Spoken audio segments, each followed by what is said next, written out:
Hello. तो मैं हूँ न्यू जॉब नोटिफिकेशन के साथ। एक्चुअली ये जॉब का नोटिफिकेशन नहीं है, जॉब के लिए एक एग्ज़ाम का नोटिफिकेशन है जिसमें जब आप एलिजिबल होते हो देन आप टीचिंग के जॉब्स में अप्लाई कर सकते हो। ठीक है, तो जॉब से पहले एलिजिबिलिटी बनाने का नोटिफिकेशन है ये। काफ़ी फेमस एग्ज़ाम है सीटेट। ये टीचिंग प्राइमरी और जूनियर प्राइमरी और जूनियर की जब भी वैकेंसीज आती हैं all over India, like Navodaya, केंद्रीय विद्यालय, इन सभी में, और जितनी भी स्टेट की टीचिंग वैकेंसीज आती हैं, स्टेट की प्राइमरी वैकेंसीज आएंगी या फिर जूनियर की वैकेंसीज आएंगी उसके लिए। ठीक, 3 नवंबर से और 23 नवंबर तक इसके एग्ज़ाम्स के एप्लीकेशन फॉर्म्स ओपन हैं। ठीक है, और लास्ट डेट है 23 तारीख। उसके बाद इसमें एक करेक्शन विंडो भी रहेगा जो कि 2 दिसंबर तक रहेगा। करेक्शन विंडो कि आपने अगर कोई गलती की है तो करेक्ट कर सकते हैं, लेकिन सेंटर जो आप भर देंगे वो नहीं करेक्ट कर पाएंगे। 4 चॉइसेस मिलेंगी आपको अपने सेंटर चूज़ करने के। ठीक है, तो डेट ऑफ एग्ज़ामिनेशन अच्छी बात है आपको मिल जाती है पहले ही 21 जन 2024 की ये अपनी डेट है। तो अभी आपके पास देखा जाए तो पूरा नवंबर है, पूरा दिसंबर है और 20 दिन जनवरी के मिलेंगे। ये पर्याप्त समय होता है किसी भी एग्ज़ाम को क्लियर करने के लिए। वनडे एग्ज़ाम की बात कर रहा हूँ मैं, ठीक है, यूपीएससी की बात नहीं कर रहा। ठीक, तो बेसिकली वनडे एग्ज़ाम सीटेट वगैरह को क्वालिफाई करने के लिए पर्याप्त समय है। ठीक है, चलिए, एक्चुअली होता क्या है कि जब भी कोई बंदा इस एग्ज़ाम के लिए एलिजिबल होता है वो बंदे ने बीएड या बीटीसी कर रहा होता है। तो जब भी वो बीएड बीटीसी कर रहा होता है तो उसके दिमाग में एक माइंडसेट होता है कि यार सीटेट का एग्ज़ाम भी देना है, तो वो साथ साथ थोड़ी थोड़ी प्रिपरेशन कर रहा होता है। तो इस वजह से इतना टाइमिंग मिलना पर्याप्त होता है उस बंदे के लिए। ठीक है ना, अब बस उसे अपने चीज़ों को एक बार ऑर्गेनाइज्ड वे में पढ़ना है और उसके बाद रिवाइज़ करना है और मॉक लगाना है, बस सिंपल। ठीक, चलिए, ये सीबीएसई कंडक्ट कराता है भाई एग्ज़ाम, काफ़ी सही से एग्ज़ाम हो जाता है। चलिए, सीटेट का एग्ज़ाम हो गया। आपको CTET.nic.in की साइट पे जाना है ना, और अप्लाई पे जाना है। उसके बाद जो भी डिटेल्स मांगते हैं वही बेसिक डिटेल्स, 10th-12th की मार्कशीट, आपकी फ़ोटोज़ अपलोड होगी, है ना, वगैरह वगैरह। ठीक है, फ़ोटो सिग्नेचर, है ना। अगर आपको फ़ोटो अपलोड में कुछ दिक्कत आती है तो सिंपल आप गूगल पे लिखिएगा इमेज कंप्रेस, जो भी पहला लिंक आए उस पर जाइएगा, अपनी फ़ोटो को अपलोड करिएगा और जितनी चाहिए 10 से 100 KB के बीच की उसको रख लीजिएगा। 10 से 100 KB की चाहिए तो कोशिश करिएगा 90 KB तक की रखें, ताकि उसकी क्वालिटी भी ठीक रहे आपके फ़ोटो की। सेम सीन आपको सिग्नेचर के साथ भी करना है। इसके लिए आप एक चीज़ और कर सकते हैं, पेंट में जाइए अपने, है ना, उसके एडिट ऑप्शन पे जाएंगे तो एक आस्पेक्ट रेशियो उसमें लिखा होता है, उसके चेक बॉक्स को ऐसा चेक लगा होता है, उसको चेक बॉक्स को हटा देंगे। फिर उसके बाद आप लेंथ और विथ जो भी आपको डालनी है अकॉर्डिंगली डाल दीजिए, अपने आप उसकी विथ और हाइट सेलेक्ट हो जाएगी, जैसे ही आप बता रहे हो वैसी आ जाएगी। ठीक है, और उसको सेव एज़ कर लीजिएगा, है ना, सेव एज़ करिएगा ताकि वो पुराना वाला बना रहे। सेव भी कर ही सकते हो, हाँ। चलिए, सेम सीन आप इसके साथ सिग्नेचर के साथ कर सकते हैं। ठीक, इसमें है पेपर 1 और पेपर 2। पेपर 1 होता है प्राइमरी के लिए, पेपर 2 होता है अपर प्राइमरी के लिए। ठीक है, 1 to 5th के लिए होता है बेसिकली ये, इसके ऊपर वालों के लिए ये होता है 5th to 8th के लिए। ठीक, अभी तक जो थे वो बीएड वाले और बीटीसी वाले, बीटीसी मतलब डीएलएड वगैरह, है ना, और जो स्टेट के जो होते हैं ना टीचिंग कोर्सेज वो, है ना, इनके लिए पेपर 1 और पेपर 2 दोनों देते थे। पेपर 1 बेसिकली डीएलएड वाले देते थे, है ना, अभी, और बीएड वाले भी पेपर 1 देते थे। बट अभी से क्या हुआ है कि बीएड को कैंसिल कर दिया गया है। बीएड अब पेपर 1 देने का कोई मतलब नहीं है, बिकॉज प्राइमरी टीचर की वैकेंसीज में अब बीएड एलिजिबल नहीं है। ठीक है, तो बीएड वाले जो कैंडिडेट्स हैं वो सिर्फ पेपर 2 दें, क्योंकि पेपर 1 देने का कोई फ़ायदा नहीं है। लेकिन एक सीन ऐसा भी है कि अगर फिर से कुछ दिनों में, 1 साल 2 साल में सपोज ऐसा होता है कि पेपर वन कि मतलब प्राइमरी में बीएड भी एलिजिबल हो जाता है, ठीक है, तो फिर आपको फिर वेट करना पड़ेगा सीटेट वगैरह का। तो उससे बेहतर है कि अगर आप अभी फॉर्म जब आप भरेंगे तो अगर बीएड वालों के लिए ऑप्शन है कि वो पेपर वन में भी एनरोल कर सकते हैं तो आप दे दीजिए, बिकॉज़ इसकी लाइफ टाइम वैलिडिटी होती है ना। एक बार आप दे दिए, है ना, आपने क्वालिफाई कर लिया, फिर तो चिल है ना। तो इस वजह से दे सकते हैं। लेकिन जो बीटीसी वाले हैं, है ना, डीएलएड वाले हैं, वो सिर्फ पेपर वन देते हैं, ठीक है। तो बीएड वाले पेपर वन पेपर टू दोनों ही देते थे पहले भी, इस बार भी आप लोग दे दीजिएगा अगर आपको ऑप्शन मिल रहा है भरने का, ठीक है। वो बेहतर है, क्योंकि चेंजेस अगर हो गए दोबारा से रूल्स में कि बीएड वालों को भी प्राइमरी में एलिजिबल कर दिया गया, तो फिर सीटेट दो बार देना पड़ेगा, ठीक है ना। तो इससे बेहतर है इस बार ही दे दो, ठीक। सिंपल प्रोसीजर है, CTET.NIC पे जाना है अपने को। करेक्शन और अपडेशन का मैंने बता दिया ना, 2 दिसंबर तक की डेट्स हैं, ठीक है। और ये भी बता दिया कि सिटी ऑफ एग्जामिनेशन आप चेंज नहीं कर पाएंगे उसके करेक्शन में। सबसे बेहतर चीज़ है भाई, एक बार में अच्छे से भरो देख के, क्यों ही इतने पंगे लेने हैं, ठीक है। एक बारी में अच्छे से भर दो। चलो, एड्रेस वगैरह ही तो भरना होता है, बहुत बेसिक डिटेल्स, है ना। अब कुछ अभी मैं नीचे पेपर पैटर्न, पेपर देखो, पेपर टू इसमें पहले हो रहा है ना, 9 से 12 के बीच में, 9:30 से 2.5 घंटे का पेपर होता है एक्चुअली, ठीक है। और दूसरा होगा 2 से 4:30, ठीक है। दोनों पेपर दे देना है। चलिए, फीस तो आपने देख ही ली, यहाँ पे थी, मैं बताना भूल गया।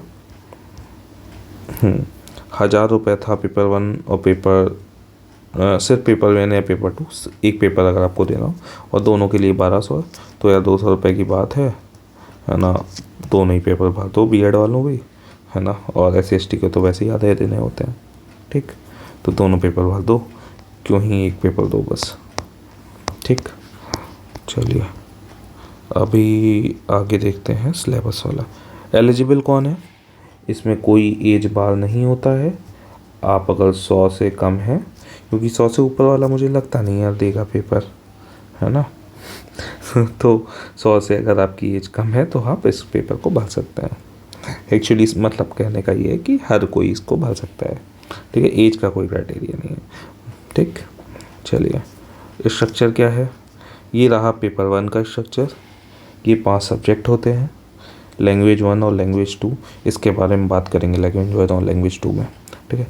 ये देखो, पेडागोगी सब में आती है, आसान सब्जेक्ट होता है ना।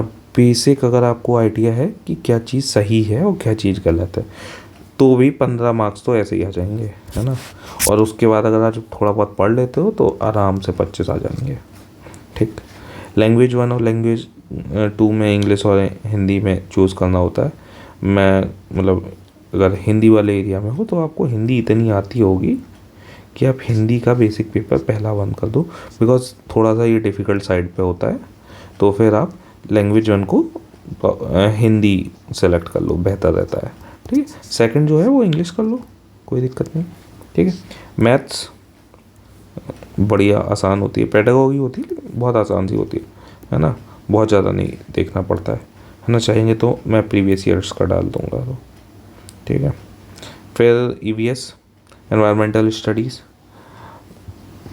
मतलब अगर आपने बेसिक सा पढ़ा हुआ है ना, एनवायरनमेंट का आइडिया है, तो आप कर ले जाओगे। लेकिन एक कुछ फैक्ट होते हैं, है ना, कुछ फैक्ट्स होते हैं, वो बार बार पूछे भी गए होते हैं, तो उनको एक बारी ऑर्गेनाइज्ड वे में पढ़ लेना होता है ना। मतलब आप 5-7 घंटे का अच्छे से पढ़ो और क्वेश्चंस लगा लो, PYP, काम हो गया।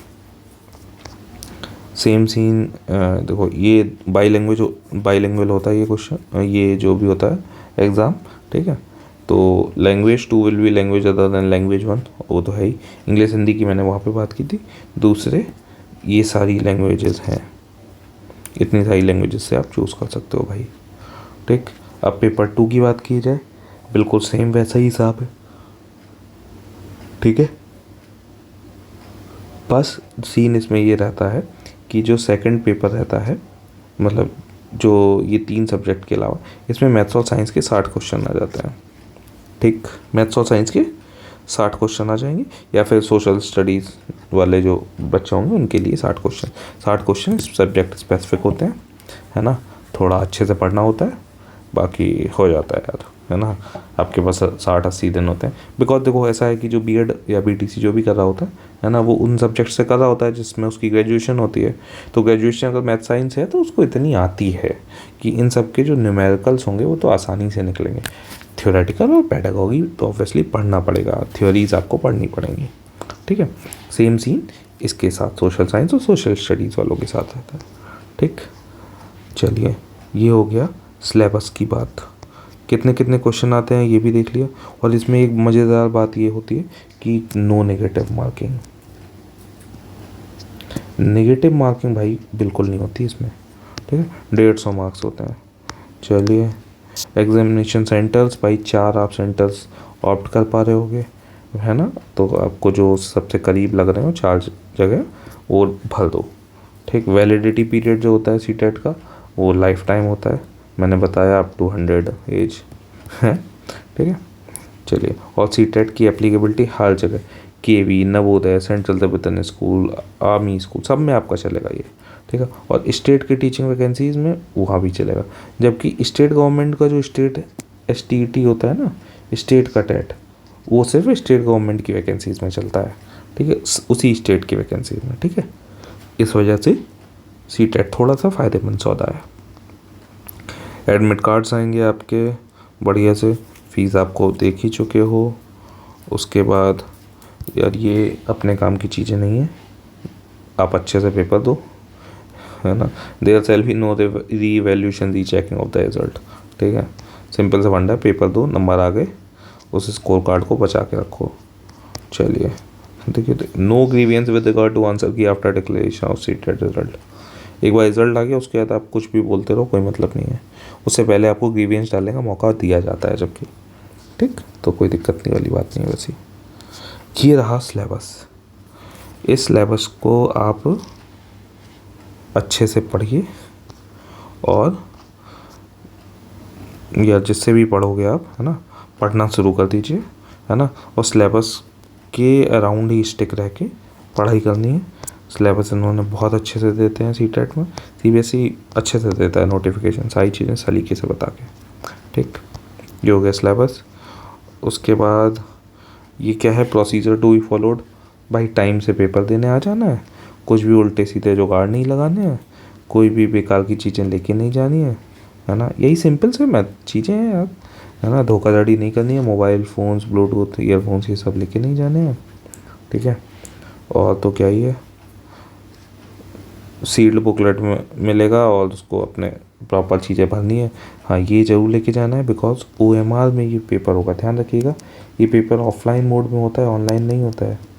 ठीक है, तो एक चीज़ ध्यान रखिएगा कि इसमें आपको OMR भरनी होती है। OMR भरने के लिए आपको समय थोड़ा सा ज़्यादा लगता है, बिकॉज एक पूरा गोला है ना, उसको पूरा ऐसा सलीके से भरना है, और गलत हो गया तो बेकार हो गया। बड़ी दिक्कत ये है। कंप्यूटर के टेस्ट में क्या होता है, ABCD लिखा हुआ है, इसमें टिक किया, ये सही नहीं लग रहा, आपने इसमें टिक कर दिया। लेकिन OMR में एक बार जो भर दिया वो आपकी पत्थर की लकीर हो गई, वो नहीं मिट सकती। ठीक है, तो OMR है तो इसके लिए आपको एक्स्ट्रा टाइम मैनेजमेंट करना होता है। टाइम इजीली मैनेज हो जाता है, जब मैथ्स वगैरह की बात आती है तो उस जगह पे टाइम फंसता है। पेपर ये इसका जो सिलेबस है वो सालों से सेम है, बस लेवल बढ़ता जा रहा है। तो इस बार भी लेवल पिछली बार से थोड़ा सा ज़्यादा ही होगा। ठीक है, तो OMR का हिसाब है, तो अनफेयर मीन्स का यूज़ नहीं करना है भाई, है ना। इसलिए नहीं पढ़ना है, सिंपल सा पढ़ना है कि हम करेंगे ही नहीं यार ऐसी चीज़ें, तो हम नहीं पढ़ रहे हैं इसको। ठीक, ये सारी चीज़ें लिखी होंगी, आपको भरना होगा। ठीक है, कोई रॉकेट साइंस नहीं है, सब चीज़ें बताई जाएंगी, क्या क्या चीज़ें भरनी है, क्या क्या कैसे करना है। ठीक, सिग्नेचर विग्नेचर करना है। बस ध्यान ये रखना है कि भाई हर एक चीज़ बहुत आराम से, ये एग्जामिनेशन सिटीज़ जहाँ पे आपके सेंटर्स पड़ेंगे तो उनके बारे में दिया हुआ है, आपको जो जगह सही लग रही हो वो आप भर दीजिए। ठीक, या आपको कई बार इन्होंने पैसे की बात कर दी है तो आप देख सकते हैं। ठीक, चलिए। ये डिफरेंटली एबल्ड लोगों के लिए है, उनको कौन से सर्टिफिकेट्स का रिक्वायर्ड होता है क्या। ये देखिए, ये सर्कल सेलेक्ट करते हैं तो उनको क्या क्या चीज़ें की रिक्वायरमेंट्स होगी, क्या चीज़ है एलिजिबल इसके लिए, इसमें लिखा हुआ है। ठीक, चलिए अब मैं इसको कंप्लाइज फॉर्म में एक बार और बता देता हूँ। इसमें बहुत बड़ा मर्ड ये बना के रखा हुआ है। ये देखिए, फिजिकल लिमिटेशन के लिए आपको ऐसे करके सर्टिफिकेट बनवाना पड़ेगा। Undertaking for using own scribe, आप अपना स्क्राइब यूज़ करेंगे ना। अगर स्क्राइब मीन्स आपके साथ जो बंदा आपकी हेल्प कर रहा होगा एग्ज़ाम में, ठीक है, नॉलेज के लिए नहीं, है ना, आपके जो काम करने के लिए, लाइक फिल करने के लिए। नॉलेज तो आपको अपनी ही तकनी पड़ेगी, ठीक है, तो उसके लिए ये आपके सर्टिफिकेट लगेगा, ठीक है ना। चलिए अब मैं बात इस सब को कंप्लाइज फॉर्म में एक बार बता देता हूँ, क्योंकि इतना बड़ा नोटिफिकेशन है, पूरा बताते बताते, लेकिन बस कोई चीज़ मिस ना हो जाए, इसलिए पूरा नोटिफिकेशन अच्छे से ऐसे ही देखा करिए। ऐसा नहीं कि यार ये तो ऐसा होता है। 3 नवंबर से 23 नवंबर तक आपको एग्ज़ाम फिल कर ही लेना है। मतलब आपको 20 नवंबर में आपके पास कंफर्मेशन पेज होना चाहिए, कहने का मतलब ये, क्योंकि लास्ट मोमेंट में साइट चली ना चली, कुछ लफड़ा हो गया, है ना, सिर्फ आप रिस्पॉन्सिबल हो गए इसके लिए। इसकी ये है ये करेक्शन विंडो, इतने टाइम से इतने टाइम में करेक्शन आप कर सकते हो। कोशिश करो कि इसकी नौबत ही ना आए, ठीक है। चलिए, लाइफ टाइम वैलिडिटी है इस सर्टिफिकेट की, इसलिए बीएड वाले बहुत परेशान रहेंगे। ये दोनों एग्ज़ाम भरते हैं भाई, पेपर 1 पेपर 2, 200 रुपये का खेल है बस, पेपर 1 पेपर 2, ठीक है। अपीयरिंग वाले कैंडिडेट्स भर सकते हैं, जो भी बंदा लास्ट ईयर में है, लास्ट ईयर को अपीयरिंग बोलते हैं, वो बिल्कुल बिंदास होकर इस एग्ज़ाम को भर दें, ठीक। सेंटर की 4 चॉइसेस मांगी गई हैं, ये आप करेक्शन विंडो में भी चेंज नहीं कर पाएंगे, तो आप ये बात ध्यान रख के भरिए कि 21 जनवरी को आप किस जगह पे होंगे, उसके अकॉर्डिंगली इस सेंटर को भरिए, ठीक।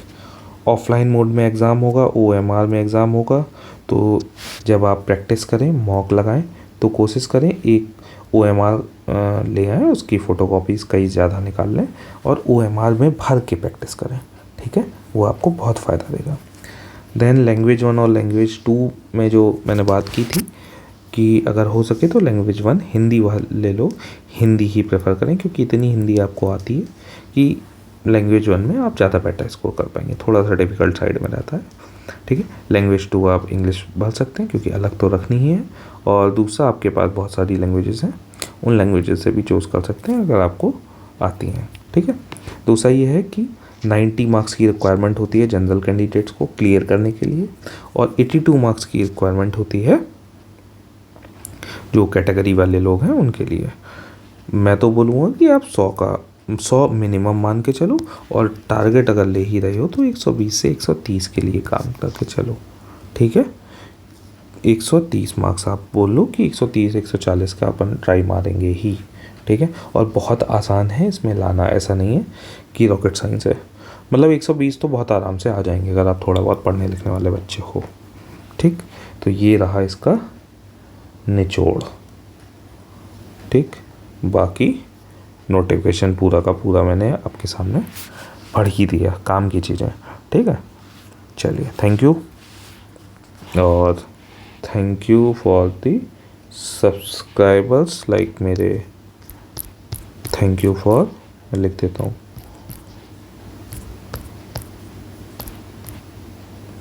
ये बहुत लंबा नोटिफिकेशन है यार। Thank you for 70 subscribers, grow कर रहा हूँ, बाय।